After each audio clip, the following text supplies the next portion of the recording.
You're listening to Virginia Trioli on ABC Radio Melbourne.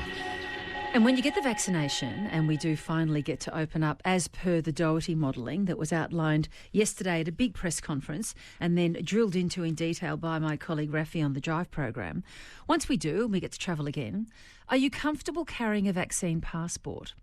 You won't really carry it. It'll be a digital passport that'll be encoded, I would imagine, as part of your passport.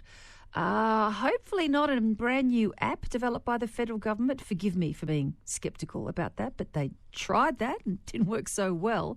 How will it work, and would you carry one? Call me and let me know, 1300 222 774. Michael Maher is the CEO of the digital immunisation platform OnePassport. He's been approached this week by the federal government for more information and to have conversations on the app that he owns, that app, and has developed. Hey, it might even end up being the app that's being used. Michael Maher, good to talk to you. Good morning. Good morning, Virginia. Tell me about the conversations you are having with the federal government, if you can. Certainly. There's different areas of the federal government and state governments, and they all like to talk independently, which can be frustrating at times. So, you mean you'd rather they work together as a federation, Michael? What are you talking about? Pipe dream. Yeah. So there's the Department of Education at state levels. They're trying to bring back international students, right, and keep both the domestic students who they'll integrate with on the campus, as well as the international students coming back in, because that's our third biggest export.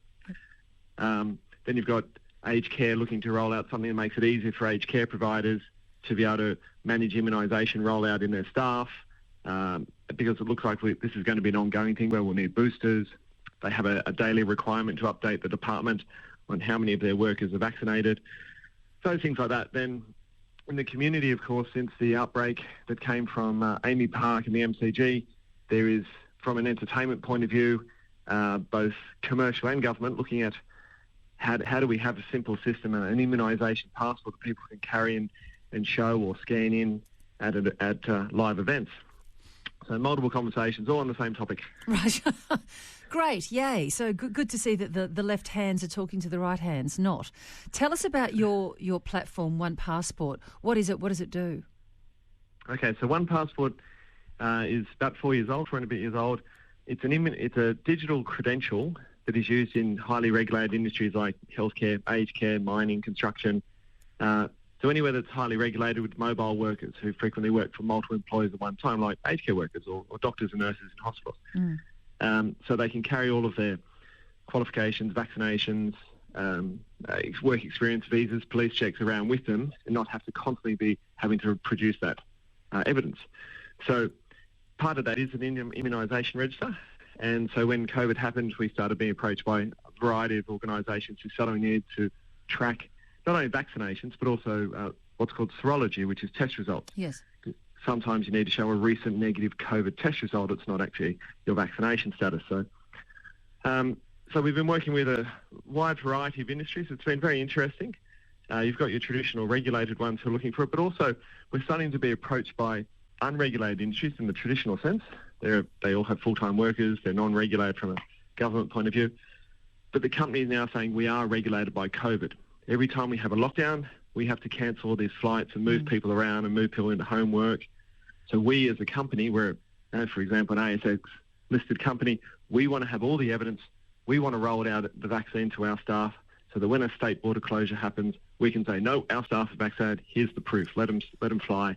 Let them travel, please. And I can hear listeners screaming at the radio this morning, how secure is it? How secure is this information? How safe is my data and my health information?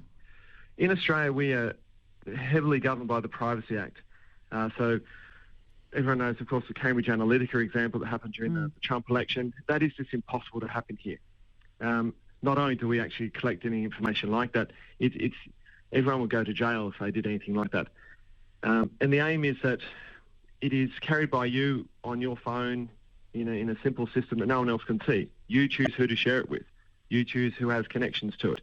If you work in an industry where they need to track it ongoing, like aged care or healthcare, for example, you can connect to the HR system so that it flows through as you get your and your flu shot. But what we're seeing, what we're talking about here, and what the federal government might want to see in terms of managing people in and out of the country is a standalone, I would imagine, app of some kind that perhaps is linked into our passport, that is accessible by the immigration department, so that it can have that integrity and not be something that we control ourselves.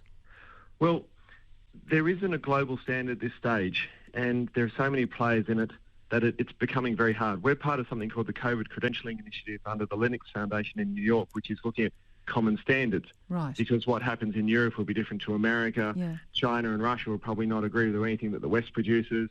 Latin America will probably come out with their own because of language. There won't be one system.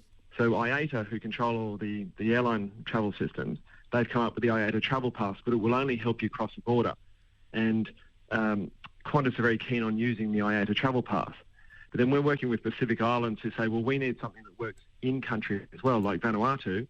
So they don't want to use the IATA Travel Pass. They want to use more something like us because it can do multiple aspects, not only get into the country, but then helping the visitors once they're in-country to just in case there's an outbreak. That's really interesting, and interesting to see that there's an international conversation about trying to standardise it in some way.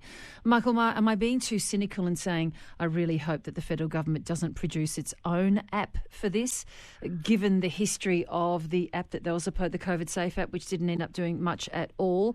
Do you share the same view? And I know you'd say that because you want to sell your own, but is any government capable of putting together the right kind of functioning app, or should they go to the private sector? I think they need to go to private sector. And they also need to stay away from the big four. What do you mean? Well, frequently they'll say, we're going to run an open tender, and they'll put it out at a level which only Deloitte, Accenture, PwC, etc. can respond to. And yes, on the other hand, they talk about building the next Atlassian, the next Canva, who are the next unicorn tech companies. But then I think they default back to the old mantra of no one ever got sacked for buying IBM. Even though those companies aren't specialists in this area, they actually don't have something that is ready to go. They're actually building from scratch. That's so interesting and such a challenge. Michael, I could talk with you about this all day. Let's check in again because the conversations will continue. Thanks for your time.